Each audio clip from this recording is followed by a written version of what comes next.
So this is something I was going to do as a personal diary to document my journey as I go. Now, going through my list of things from the last podcast episode that I just recorded, I think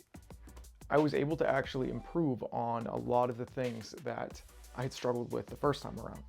If any of you who've been following this series remember, I had issues with my dog whining in the background, issues with my cameras turning off, with the setup, trying to keep everything cohesive and ready for the guest. And I've been able to solve most of those. But in this next episode, other unintended consequences came up of trying to fix the first ones.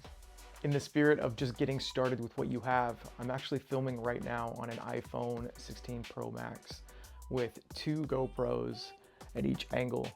And that, I was hopeful, would allow me to, on a budget, capture a little bit more of a dynamic recording to tell the story and get the facial expressions of me and my speaker as we go. This time around, I really struggled with not only trying to match the color codecs and the color grading of the cameras themselves, but also with trying to correctly light the room and the speakers with the limited resources that I have and block out the external light, which comes with its own consequences. So as you're trying to dampen the sound from the outside, you're shutting windows, you're shutting doors, which means the room that you're in will actually tend to heat up. And when that happens, not only are you and your guest going to sweat more and be a little bit more uncomfortable, but you also have issues like all these studio lights that you might have could be causing the temperature to rise and therefore the cameras that you have to shut down due to the heat, which is something that happened with me.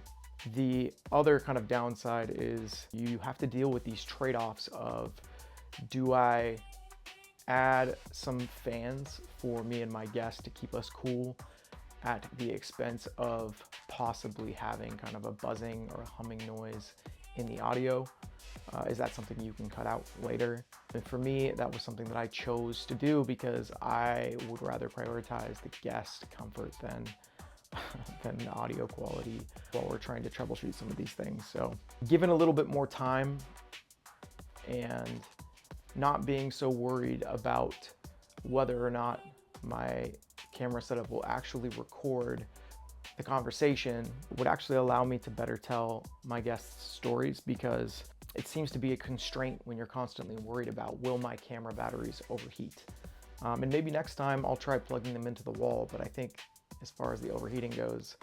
that might not actually fix the issue itself. Other things that I noticed are my tendency to say, and kind of,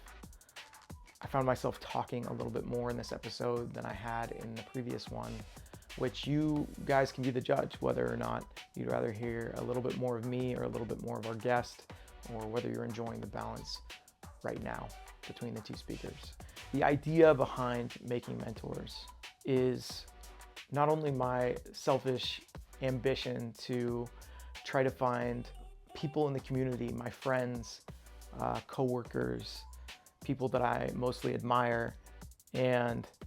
get them to share their insights on life with me, but also to practice speaking and listening, to practice storytelling and grabbing stories from people that I know and then trying to do those stories justice to share with the rest of the world.